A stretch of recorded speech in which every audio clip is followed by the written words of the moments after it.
Hello everyone, my name is Sujit Kumar. आज तारीख है 19 नवंबर 2020 और आज की इस वीडियो में डिस्कस करेंगे टॉप 10 करंट अफेयर एमसीक्यूज़ को। तो चलिए स्टार्ट करते हैं। पहला क्वेश्चन है, शांति मिशन के बारे में निम्नलिखित कथनों पर विचार करें। स्टेटमेंट 1, अमेरिका ने कभी भी ज़मीनी सैनिकों का योगदान नहीं दिया। स्टेटमेंट नंबर 2, संयुक्त राष्ट्र के शांति स्थापना बजट में भारत का 27% योगदान है। उपरोक्त में से कौन सा कथन सही है आपको बतलानी है।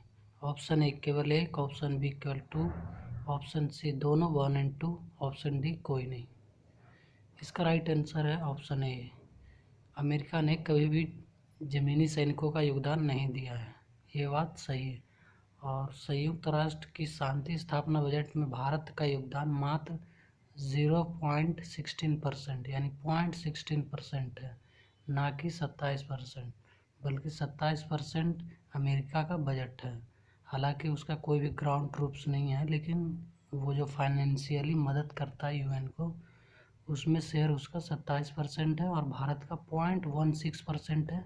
लेकिन सैनिक टुकड़े का योगदान काफ़ी अधिक है। इस हिसाब से भारत 5वें स्थान पर आता है सैनिक टुकड़े के योगदान में, यूएन पीस कीपिंग में। ओके, तो आई होप कि आपको समझ में आया होगा। तो ये जो क्वेश्चन थे वो क्या थे, यूएन पीस कीपिंग जो संस्था है उससे रिलेटेड। नेक्स्ट बढ़ते हैं हम।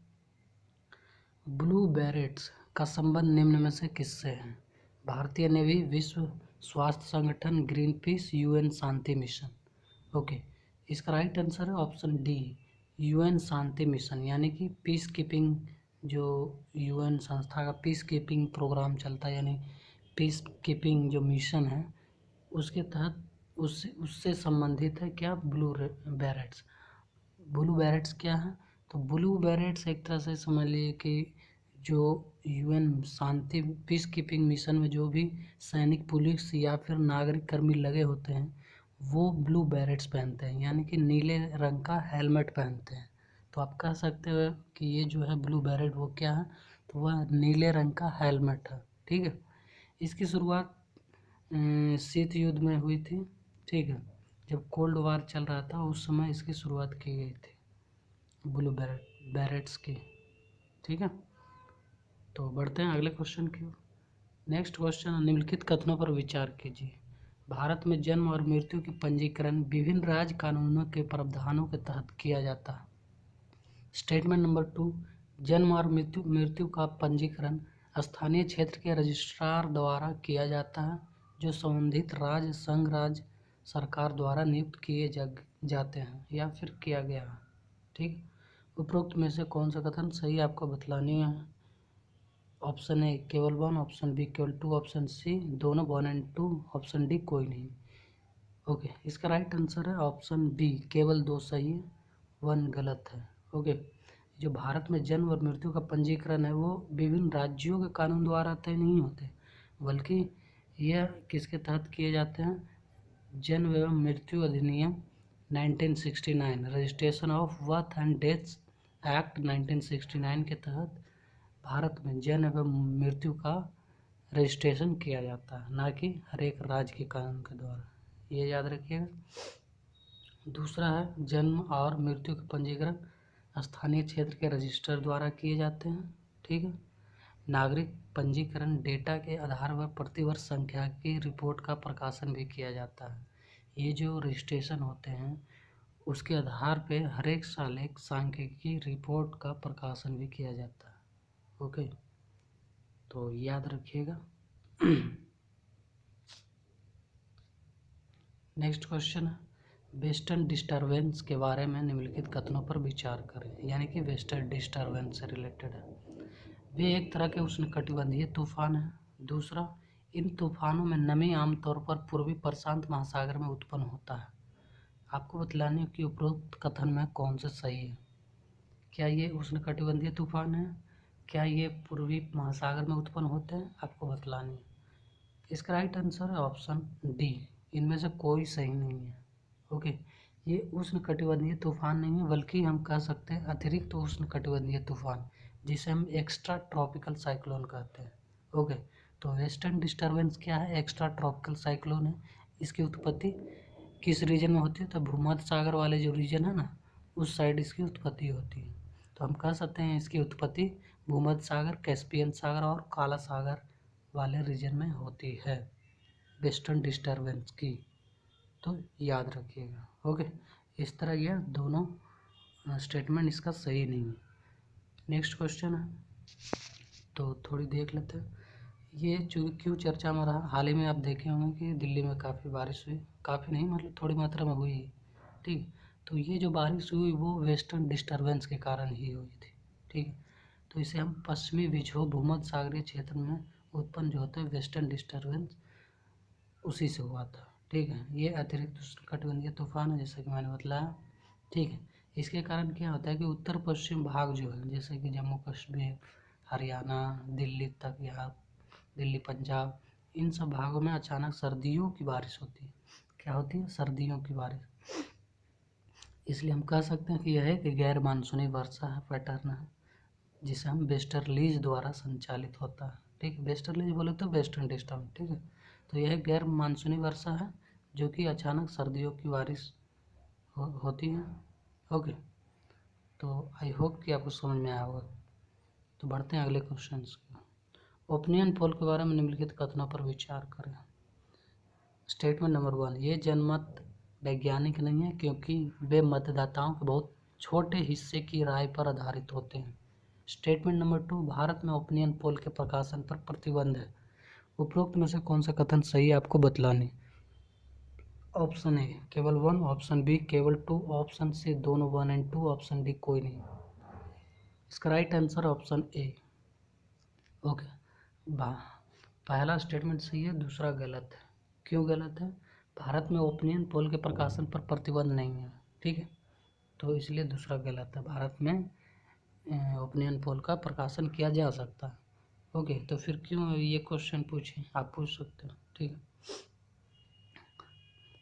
क्योंकि हाल ही में जो जो भी मीडिया वगैरह यानी कि टीवी चैनल मीडिया जो होते हैं वो ओपिनियन पोल का प्रकाशन जब करते हैं तो वो कभी कभी क्या होता है कि मतलब सटीक नहीं हो पाता, ठीक है। क्यों? क्योंकि वो एक बहुत ही छोटे से जनमत का सर्वे करते हैं और उसी से अपनी राय को व्यक्त कर देते हैं कि कौन जीतेगा, नहीं कौन पार्टी हारेगी, ठीक है। तो इससे क्या होती है कि जो इलेक्शन कमीशन है उनकी जो स्वायत्तता और स्वतंत्रता है या फिर उनकी एक गरिमा होती है, ठीक है, उन पे कहीं ना कहीं आँच लगती है। ओके, तो इस कारण ओपिनियन पोल को प्रतिबंध करने की सिफारिश पिछले जो इलेक्शन कमीशन है उनके द्वारा की गई है। पिछले एक साल जो हमारे इलेक्शन कमीशन है उन्होंने कहा है कि जो ओपिनियन पोल है उसे प्रतिबंध कर देनी चाहिए, ठीक है। इनफैक्ट अगर हम 2015 में गठित और सौंपी गई रिपोर्ट जो विधि आयोग की 2015 की जो रिपोर्ट थी उसमें भी ये जो ओपिनियन पोल है यानी कि जनमत सर्वेक्षण पर प्रतिबंध लगाने की सिफारिश की थी। तो आप इस बात की कोट कर सकते हैं कि विधि आयोग ने 2015 में अपनी रिपोर्ट में ओपिनियन पोल के प्रकाशन पर प्रतिबंध लगाने की सिफारिश की थी। ओके, और इसे जन प्रतिनिधित्व अधिनियम 1951 की धारा 126 में संशोधन कर इसे रेगुलेट करने की बात की जा रही है। ओके, तो बढ़ते हैं अगले क्वेश्चन की ओर। अगला क्वेश्चन है विनिर्माण क्रय प्रबंधकों का सूचकांक बोले तो परचेजिंग मैनेजर इंडेक्स पीएमआई के बारे में निम्नलिखित कथनों पर विचार कीजिए। स्टेटमेंट 1, पीएमआई विनिर्माण क्षेत्र के आर्थिक स्वास्थ्य से संबंधित संकेत प्रदान करता है, यानी कि जो परचेजिंग मैनेजर इंडेक्स है वो विनिर्माण क्षेत्र के आर्थिक स्वास्थ्य से संबंधित संकेत प्रदान करता है। स्टेटमेंट नंबर 2, पीएमआई की गणना करते समय सेवा क्षेत्र को शामिल नहीं किया जाता है, सेवा क्षेत्र को शामिल नहीं किया जाता है। स्टेटमेंट नंबर 3, पीएमआई यानी कि परचेजिंग मैनेजर इंडेक्स केंद्रीय सांख्यिकी कार्यालय केंद्रीय सांख्यिकी कार्यालय द्वारा जारी किया जाता है, यानी कि सीएसओ द्वारा जारी किया जाता है। उपरोक्त में से कौन सा कथन सही आपको बतलानी है। केवल 1, केवल 2 3, केवल 1 3, केवल 2। ओके, इसका राइट आंसर है ऑप्शन ए केवल 1। PMI की गणना बाजार और इंस्टीट्यूट ऑफ सप्लाई मैनेजमेंट के आधार पर की जाती है। ओके, तो ये जो CSO है वो गलत हो जाएगा। ये जो होते हैं, जो विभिन्न कंपनी के मैनेजर होते हैं, उनके द्वारा जो मंथली सर्वे कंडक्ट किए जाते हैं, उनके आधार पर डेटे को कलेक्ट करके यह सूचकांक निकाला जाता है। तो यह CSO द्वारा नहीं निकाले जाते हैं, ये याद रखिएगा, ठीक है। ये याद रहेगा ना, लेकिन ये ज़रूर याद रखिएगा कि CSO द्वारा नहीं जारी किया जाता। ओके, और ये ना केवल विनिर्माण के आर्थिक संबंधित स्वास्थ्य संबंधित संकेत को दर्शाते हैं, बल्कि सेवा क्षेत्र से संबंधित भी दर्शाते हैं। यानी कि विनिर्माण और सेवा क्षेत्र दोनों को शामिल किया गया है PMI इंडेक्स में। हालांकि दोनों को अलग अलग करके मतलब तैयार किया जाता है, लेकिन बाद में इन दोनों को मर्ज करके एक जगह संयुक्त रूप से समग्र रूप से प्रकाशित कर दिए जाते हैं। तो याद रखिएगा कि परचेजिंग मैनेजर इंडेक्स है, उसमें विनिर्माण और सेवा क्षेत्र दोनों को शामिल किया जाता है और इसे CSO द्वारा जारी नहीं किया जाता है। बढ़ते हैं अगले क्वेश्चन की ओर। जिम कॉर्बेट राष्ट्रीय उद्यान के संबंध में निम्नलिखित कथनों पर विचार कीजिए। जिम कॉर्बेट राष्ट्रीय उद्यान के बारे में आपको बतलानी है। स्टेटमेंट नंबर 1, यह भारत का सबसे पुराना राष्ट्रीय उद्यान है। स्टेटमेंट नंबर 2, पहले इसे हैली नेशनल पार्क के नाम से जाना जाता था। स्टेटमेंट नंबर 3, उद्यान को प्रोजेक्ट टाइगर पहल के तहत सबसे पहले शामिल किया गया था। उपरोक्त में से कौन सा कथन सही आपको बतलानी है। ऑप्शन ए केवल 1 2, ऑप्शन बी केवल 2 3, ऑप्शन सी केवल 1 3, ऑप्शन डी सभी 1 2 एंड 3। इसका राइट आंसर है ऑप्शन डी, सभी सही है। ओके, यह भारत का सबसे पुराना राष्ट्रीय उद्यान है। यह इसे हैली नेशनल पार्क के नाम से भी जाना जाता था और उद्यान को प्रोजेक्ट टाइगर पहल के तहत सबसे पहले शामिल किया गया था। यह जो है जिम कॉर्बेट नेशनल पार्क, वो आपका उत्तराखंड में पड़ेगा, आप देख पा रहे होंगे, ठीक है। ये उत्तराखंड वाले रीजन में पड़ेगा, ठीक है। तो अब देख पा रहे होंगे यहाँ पे जिम कॉर्बेट नेशनल पार्क, ठीक है। और यहाँ पे एक बहुत बड़ा डैम है, क्या है, रिजर्वायर, ठीक है। एक बहुत बड़ा डैम है जिसका नाम क्या है, रामगंगा, क्या है, रामगंगा डैम। तो कभी भी अगर क्वेश्चन पूछे कि जिम कॉर्बेट नेशनल पार्क के बगल में कौन सी डैम है या इससे संबंधित है कुछ भी इस तरह से, तो वो क्या है, रामगंगा डैम, रामगंगा रिजर्वायर भी कहते हैं। ओके, ये कहाँ है, उत्तराखंड में। ओके, नेक्स्ट क्वेश्चन है, निम्नलिखित कथनों पर विचार कीजिए। क्षेत्रीय ग्रामीण बैंकों का गठन संसद के एक अधिनियम द्वारा किया गया था, जिसका उद्देश्य ग्रामीण क्षेत्रों में लघु किसानों, खेतिहर मजदूरों और कारीगरों को ऋण और अन्य सुविधाएं प्रदान करना था। स्टेटमेंट नंबर 2, RBI के दिशा निर्देश के अनुसार RRB को अपने कुल ऋण का 90% प्राथमिकता प्राप्त क्षेत्रों को ऋण के रूप में प्रदान करना होता है। यानी कि PSL की बात कर रही हैं, 90% PSL वाले क्षेत्रों को ऋण प्रदान करना होता है। स्टेटमेंट नंबर 3, सहकारी बैंकों ने भारत में कृषि और संबंध ऋण में प्रमुख हिस्सेदारी का योगदान दिया है। उपरोक्त में से कौन सा कथन सही है। ऑप्शन ए केवल 1 2, ऑप्शन बी केवल 2 3, ऑप्शन सी केवल 1 3, ऑप्शन डी सभी 1 2 एंड 3। इसका राइट आंसर ऑप्शन बी केवल 2 3। सॉरी, आपको बतलानी थी इनमें से कौन सी कथन सही नहीं है। ओके, आपको बतलानी है कौन सा कथन सही नहीं है। तो इसमें जो कथन 2 और कथन 3 जो है वो दोनों सही नहीं है। क्यों? क्योंकि ये 19% प्रायोरिटी सेक्टर लैंडिंग को ऋण देने से संबंधित नहीं है, बल्कि 75% की बात करती है, ठीक है। तो प्राथमिकता प्राप्त वाले क्षेत्रों को ऋण कितना देना है, 75%, ना कि 90%, 75% देना है।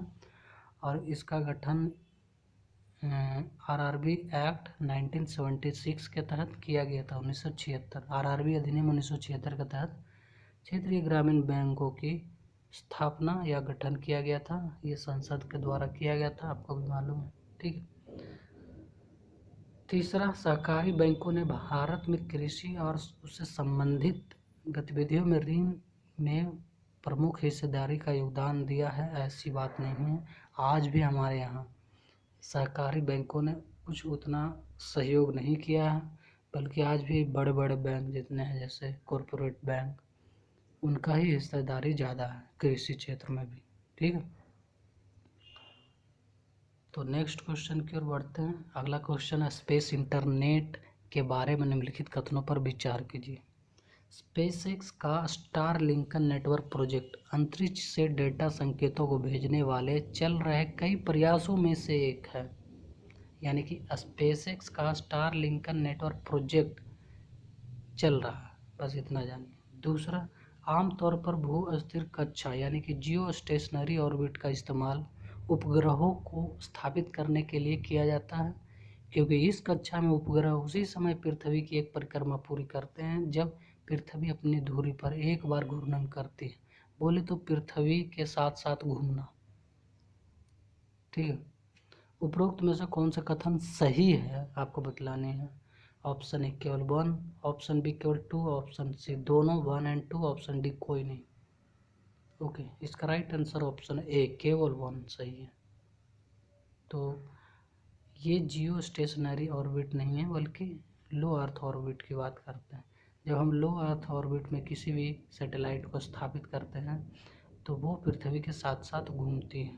ओके, तो ये गलत होगा, जियो स्टेशनरी ऑर्बिट नहीं होगी बल्कि लो अर्थ ऑर्बिट होगी। एंड ये जो स्टारलिंक है, स्टारलिंक एक सैटेलाइट इंटरनेट का समूह है। क्या? एक इंटरनेट सैटेलाइट का समूह है जिसका निर्माण स्पेसएक्स द्वारा किया जा रहा है, जो स्पेस इंटरनेट एक्सेस प्रदान करेगा। यानी कि स्पेस से जो स्पेस में इंटरनेट एक्सेस प्रदान करेगा, साथ ही हम लोगों को भी प्रदान करेगा सैटेलाइट के थ्रू इंटरनेट।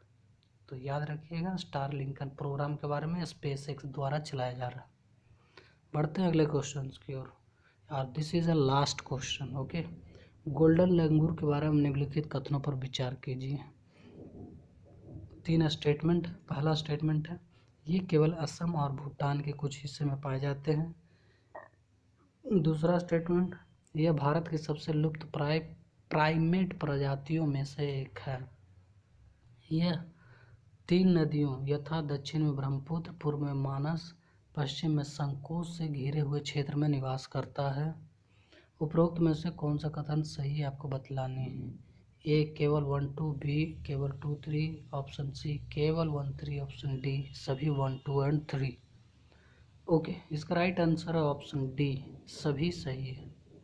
ठीक है, तो गोल्डन लंगूर जो है वो असम और भूटान के कुछ हिस्सों में पाए जाते हैं। इनफैक्ट अगर भूटान में एक ब्लू माउंटेन है, उस वाले एरिया में काफ़ी मात्रा में है। ठीक, यह भारत की सबसे लुप्त प्राइमेट प्रजाति है, यानी कि सबसे अधिक इंडेंजर प्राइमेट प्रजातियों में से एक है। ठीक है, यहाँ से 3 नदियाँ बहती है। एक ब्रह्मपुत्र नदी, पूर्व में मानस है, पश्चिम में संकोच से घिरे हुए क्षेत्र में निवास करते हैं। ठीक है, तो याद रखिएगा यहाँ पे अर्ध सदाबहार और मिश्रित पर्णपाती वनों की प्रचुर मात्रा है। ठीक है, तो this is last question. I hope कि आपको समझ में आया होगा। अगर समझ में आया तो प्लीज़ इस वीडियो को लाइक करिए, और हाँ, अगर अभी तक आपने सब्सक्राइब नहीं किया तो प्लीज़ कर लिए, ताकि हमारी अगली वीडियो का नोटिफिकेशन आपको मिलता रहे। थैंक यू दोस्तों, हैव अ नाइस डे।